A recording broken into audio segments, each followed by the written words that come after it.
Hello, welcome to Microsoft Excel Level 2, Video 2. We're going to continue on today with our if statements and moving past labels as our true and false responses. We're now going to look at numbers. So that's this row right here. So I'll explain it through again and we'll talk a little bit about the rules to using this one, and then we're going to head off and do an example together.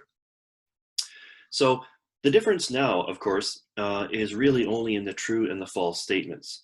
So this part at the beginning is still the same. So equals if, open bracket, our cell that we wish to check or validate is greater than 50, comma, and now because we're not using words like labels, it's going to just be 100 or 500. So there's no quotation marks. So again, another kind of note to write down for yourself, if you didn't remember from before, the quotation marks that we see up over here only appear if it's a label, not if we're using just numbers. Okay, so let's do a quick example together, and then I'm going to send you off to practice. So I'm going to head over here to numbers. Why would we have a spreadsheet like this that would just give us a flat number? It might not seem obvious until we look at something like a bonus. So here's our new scenario for today. You are the middle manager of a company, and you've got a handful of sales employees below you. So in this case, we've got Mary, Sam, Fred, Betty, Sarah, and Joe. They all work for us, and we set a threshold that if they sell $1,500 this month, we will give them a bonus of $200. If they do not sell $1,500 of product this month, they will only get $50. Okay, so I'll pop open the equation that's here and show you what it looks like. We're then going to delete it, and we're going to create our own. So equals if, open bracket, B3 is greater than 1,500. And here's the first piece to take note of, no dollar signs. Okay, we will talk a lot about dollar signs in the level 3 videos coming. The dollar signs mean something totally different when it comes to inside of formulas and functions. So we never use a dollar sign here unless for a specific reason, and currency is not it. So don't worry that this stuff is registered as currency and 1,500 is just a generic number. That's okay. All right, so B3 greater than 1,500, comma, 200, because that would be our true statement. And down over here, an employee gets a bonus of 200 if they make the sales. So 200 is our true statement. $50 is for the false. So we're still nice, we still give them something even if they didn't make the quota. Okay, so I'm going to escape out of there. I'm going to press my delete key, and we're going to create this ourselves. So go ahead and pause the video at this time, and you can write up or create something similar to this, and then join me for creating the formula.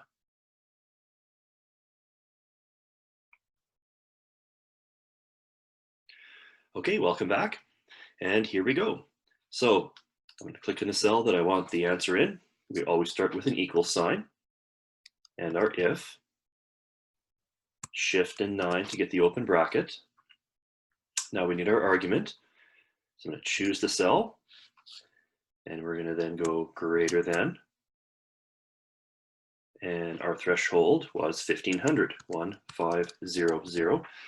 We also do not need decimal 00 for cents because it's just a flat number. Leave it as is, comma, and then we need our true statement. So if it's true, they get $200. So that's 200. No dollar signs, remember. Comma. And if they don't, they get 50. So 50. Shift and 0 to close the bracket. And there's our equation. Equals if, open bracket, B3 greater than 1,500, comma, 200, comma, 50, close bracket.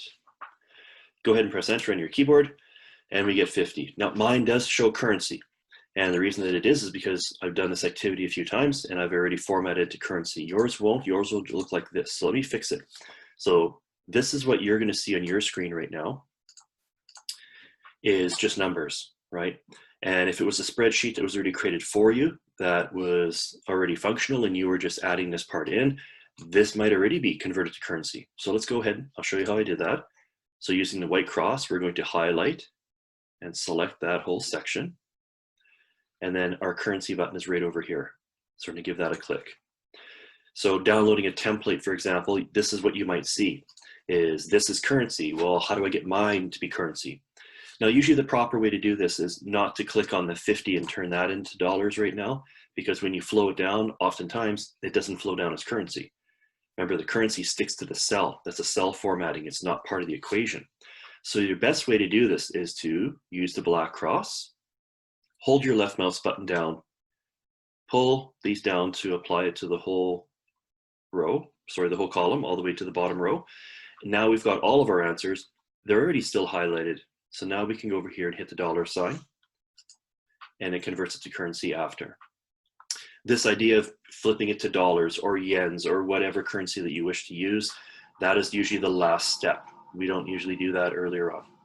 Okay, so there is our video for using whole numbers, we'll call it, rather than labels for our answers. So once again, I'm going to just pop out the top and show you and do a quick review.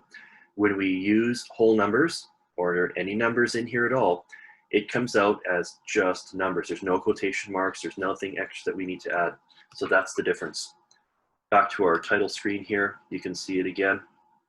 Just straight numbers rather than quotation marks for the labels.